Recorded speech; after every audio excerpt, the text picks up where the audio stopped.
Pagdating sa outdoor adventure, hindi magpapatalo ang Cebu. Sagana ang probinsya sa mga beach at outdoor adventure.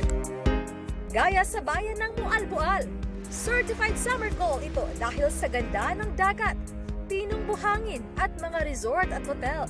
Ang isang hostel cafe rito may kakaibang appeal sa mga dayuhan. Level up ang Pinoy hospitality dahil bintahe ang paboritong finger food ng mga Pinoy, ang lumpia. At ang twist, may lumpia wrapping session sila para sa mga guest. Itinuturo ang paghahanda ng ingredients, pagbalot ng lumpia hanggang sa pagprito. Recipe raw ito ng hostel cafe para makapag-band ang mga guest at malasap din nila ang mayamang kultura ng mga Pinoy. Pinapakita kasi namin dito sa hostel ano yung culture ng Filipino talaga. Ito yung got gum danji o stuffed dried persimmon. Simple, pero puno raw ng benepisyo sa kalusugan ang recipe. Tatadta rin ang jujube, walnuts at pumpkin seeds. Pagkatapos lalagyan ng yuja syrup at honey, tsaka hahaluin. Ilalagay sa persimmon at isisiksik na mala dumplings o siomai. Pasado kaya ito sa aking kaibigang Korean na si Park Jumin?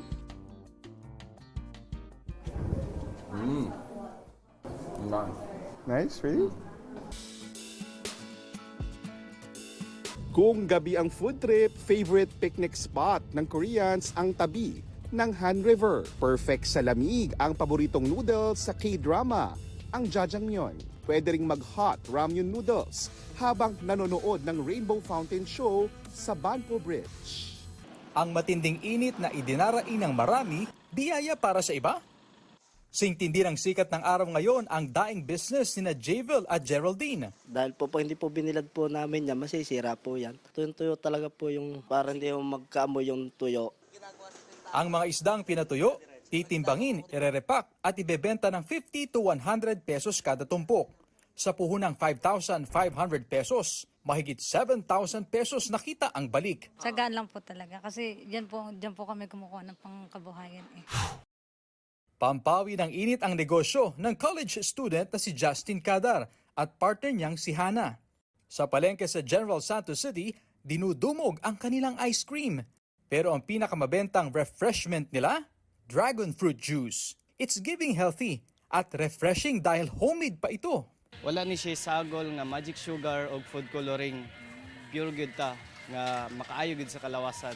Di bababa sa 80 litro ng dragon fruit juice ang kanilang naibebenta. Makadugang siya sa mga expenses na sa balay, tapos sa pang-eskwela po niya, then sa among baby. May ibang tinatamad lumabas kapag matindi ang init. Kaya sa mga taong bahay, trending din ang pagaganchilyo o crochet. Libangan ito para sa marami. Pero sa ilang stay-at-home moms sa Pangasinan, instant kabuhayan ito. Mula sa hair accessories, keychains, stuffed toys at iba pa, kayang-kaya nilang gawin yan. At ang kita nila sa pagbebenta ng mga yan, 5,000 to 10,000 pesos kada buwan.